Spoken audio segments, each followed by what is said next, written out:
Good morning, class. Good morning, ma'am. So before we will start, let us pray first. Stand up.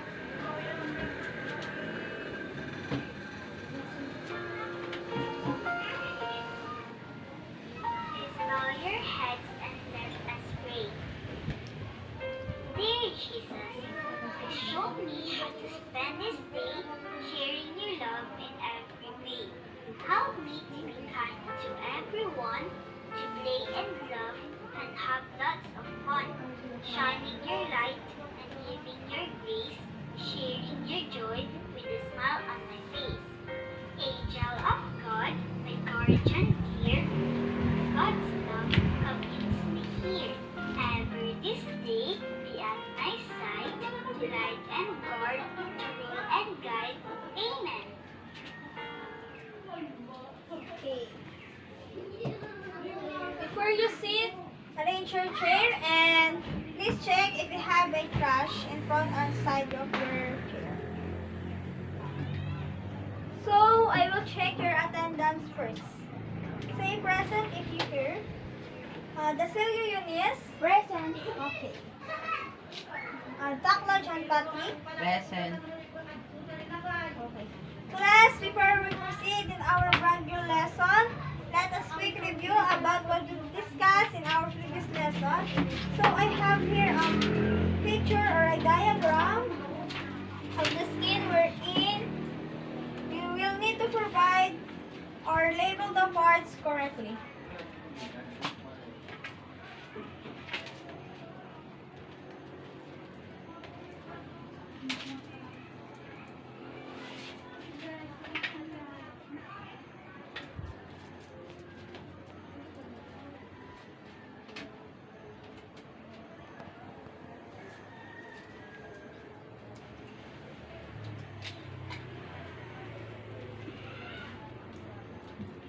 So, who wants to be answered first? Okay, Eunice.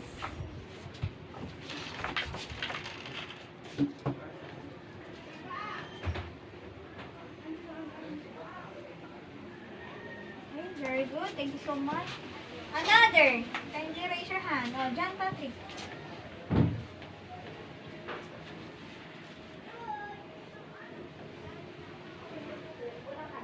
Last one. Another.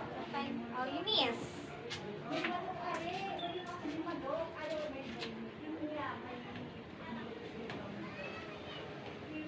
So, let us check. For epidermis, correct.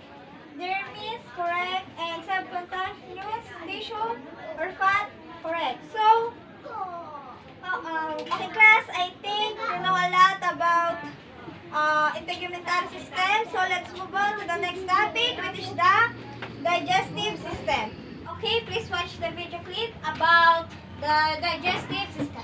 This video, we are going to look at the digestive system. Now let's look at a diagram, and we'll go through the digestive system's main components. Starting here with the mouth and salivary glands, which lead to the pharynx, or what we call the throat. Next we have the esophagus here, which connects to the stomach.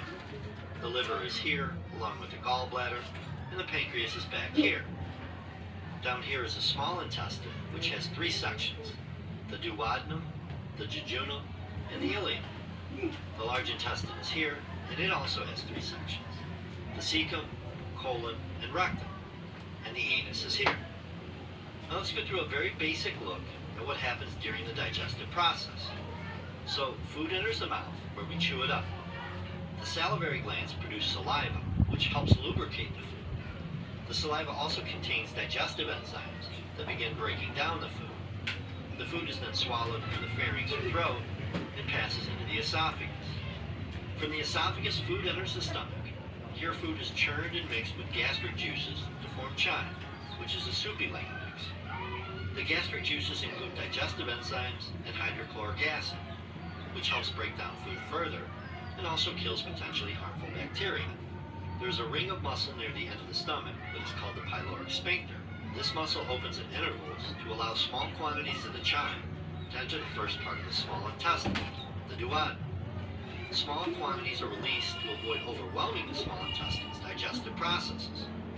In the duodenum, The breakdown of food, or chyme, continues with the help of enzymes from the pancreas and bile that is produced by the liver and stored in the gallbladder. Next, the food moves into the second section of the small intestine, the jejunum. And folks, this is where the magic happens. The inner lining of the small intestine is covered by tiny finger-like projections called villi. These villi give the small intestine a huge surface area to allow for efficient absorption of nutrients. The nutrients pass into the interior of the villus. Inside each villus is a tiny lymph capillary and a blood capillary. Here, glucose and amino acids, or carbohydrates and proteins, as well as other nutrients, are absorbed into the blood capillaries and transported to the liver for processing. Fats are absorbed into the lymph capillary and transported to the liver by way of the lymphatic duct and circulatory system. Once the breakdown and absorption is complete in the small intestine, the waste product that remains from this process is partially digested liquefied food.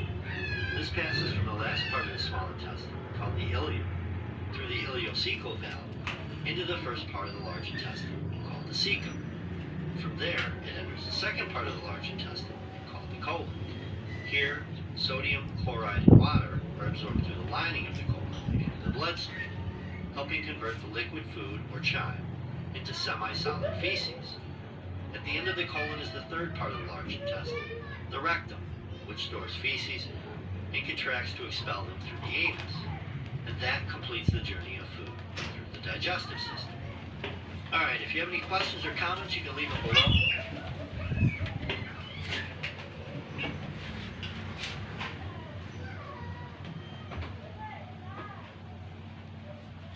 So, based on your what you watch video clip, how do you think your body absorbs nutrients from food, and how the food broken down properly when you eat? Anyone? Oh yes, John Patrick.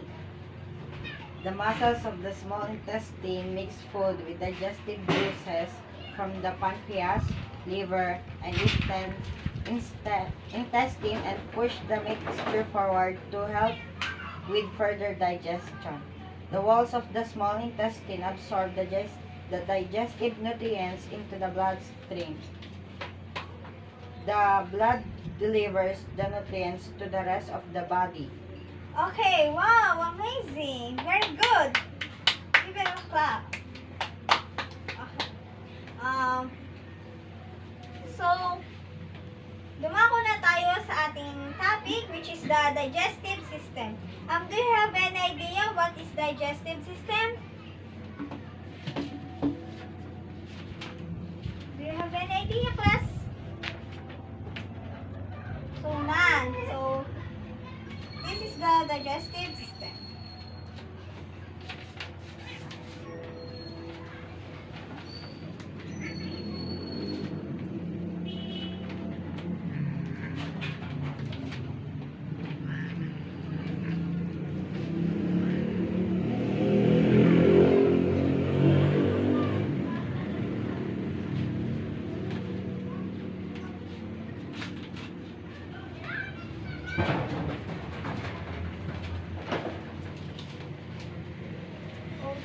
This is the digestive system.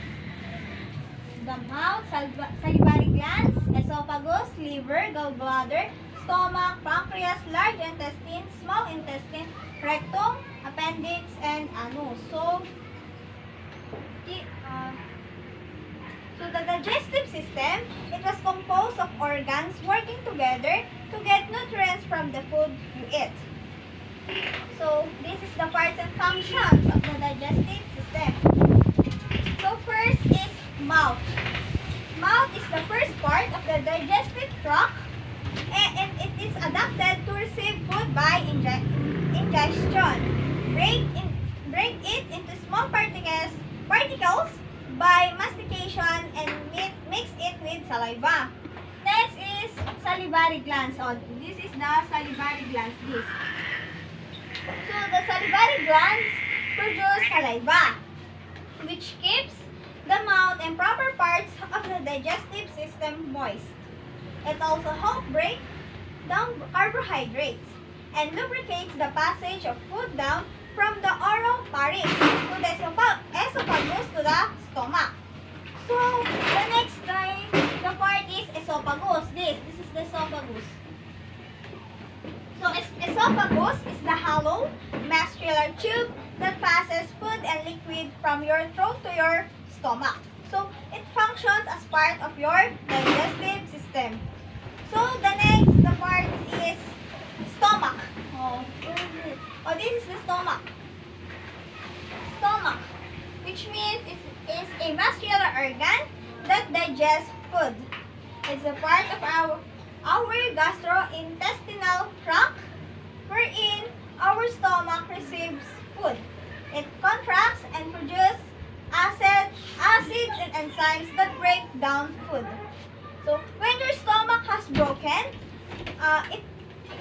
down food, it passes it to your small intestine.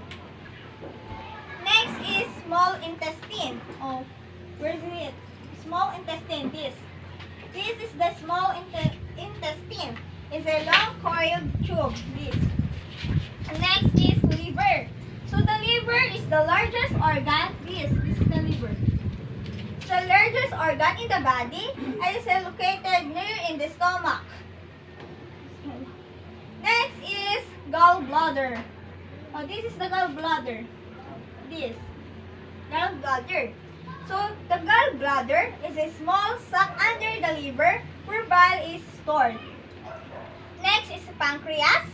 Pancreas, this is the pancreas. This is small. So pancreas is an elongated organ behind the stomach. It secretes substances that help break down protein and fats in the small intestine. So the next one is the large intestine. So the large intestine is this. Did you see that? The large intestine. So the large intestine means the long tube-like organ that is connected to the small intestine at one end and the anus at the other. Next is the last two is the appendix. This is the appendix. Did you see that?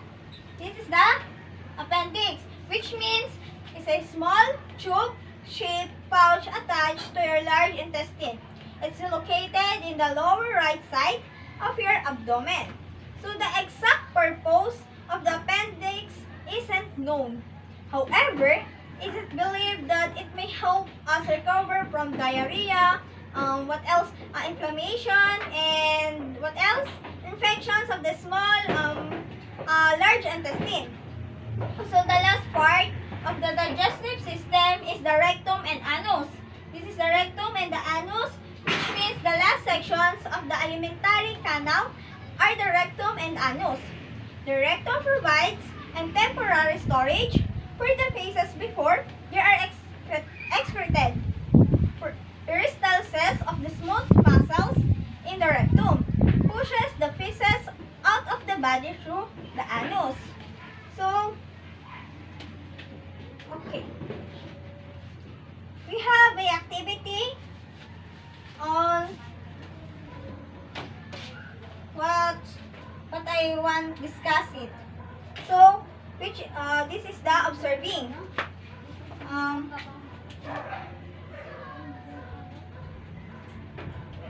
Wait lang. I have the biscuit and a glass of water. So you will need to do is place the biscuit in your mouth, and next chew the biscuit, and last swallow the biscuit. So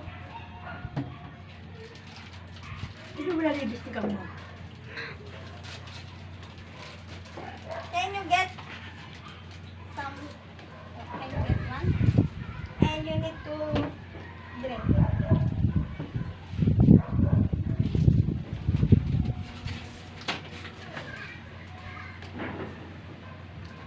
Are you done to chew the biscuit? So,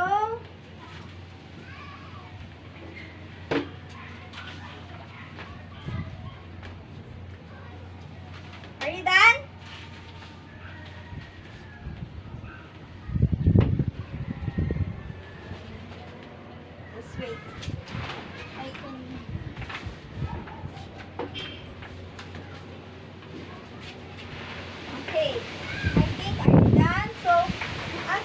following guide question.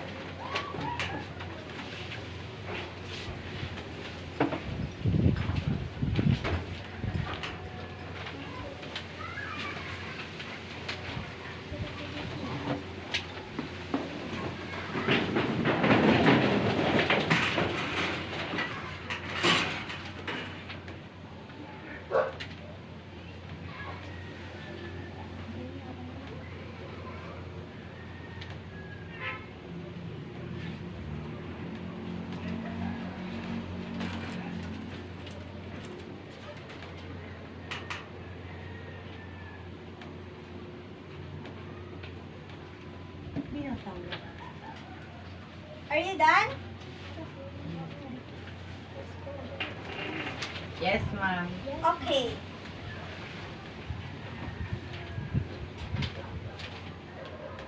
Pass it forward.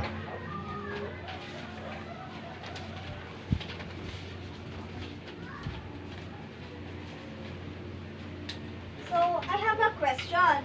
Now that we are experiencing a pandemic due to COVID-19, how can you keep your digestive system healthy? Anyone? Oh, yes, John Patrick. Maintain to eat healthy foods and avoid alcoholic products. Another. Yes, Eunice. Regular exercises every day. Okay, very good. So, these are the on how to proper care of our digestive system, or how can we or take care of the digestive system. So, to proper care of the digestive system is a very important because it provides nourishment or to all body parts. So, how can you take care of our digestive system? So, to keep it in healthy working condition, the following practices can be done. First is eat food rich in fiber to regulate bowel movement. Next is avoid eating too much spicy and fatty foods. Next, eat less sweets in between meals, and sweet foods can destroy one's appetite for the regular meals. The fourth is avoid buying uncovered ready-to-eat foods because they are easily contaminated by bacteria. Next is eat slowly and chew the food well. Well-chewed foods are easily digested. Next is avoid swallowing big chunks of food because to prevent the blocking the pharynx.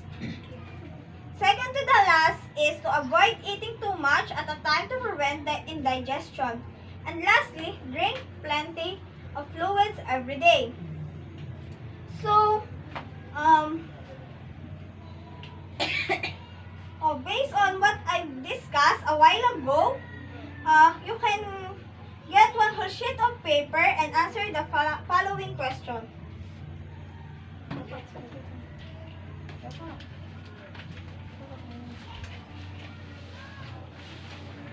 Okay na? Ha?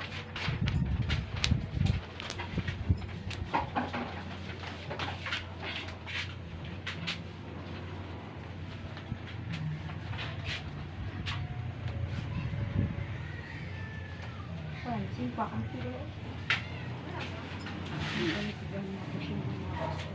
Uy! Yan, kung saan ka ng tubaw. Uy, ano ka? Ano ka pangan?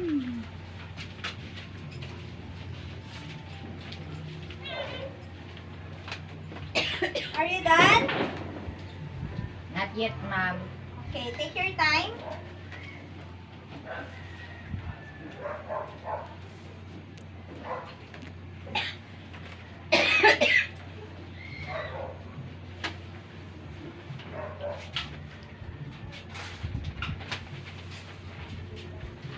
Are you done? Yes, ma'am. Okay. So,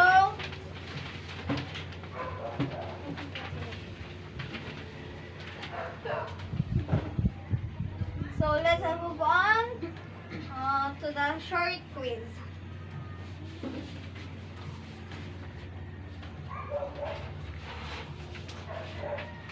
I think think you know a lot about I discussed a while ago. So, dadako na tayo sa ating long quiz. Get one and pass. Get one and pass.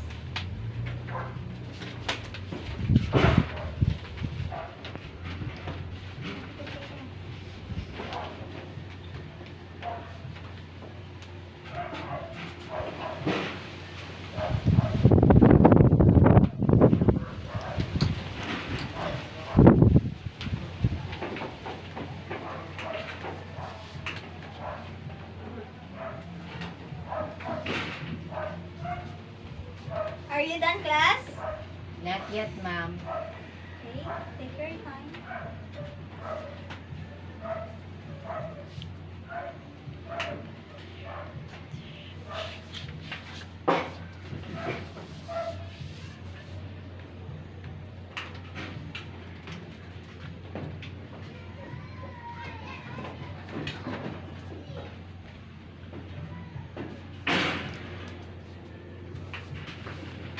Are you done?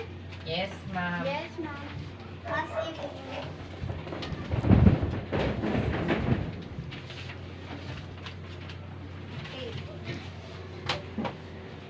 So, before we will end our discussion, this is your assignment. Listen, huh?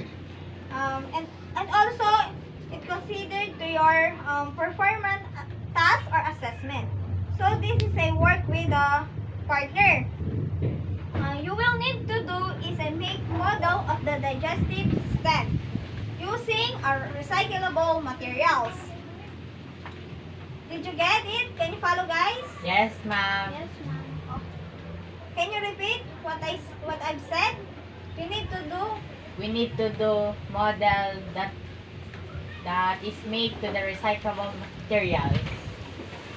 Okay. Very good. So this is the criteria. Accuracy 60%, resourcefulness 15%, and creativity or originality 25% with a total of 100%. Did you get it? Yes, ma'am. Okay. So I think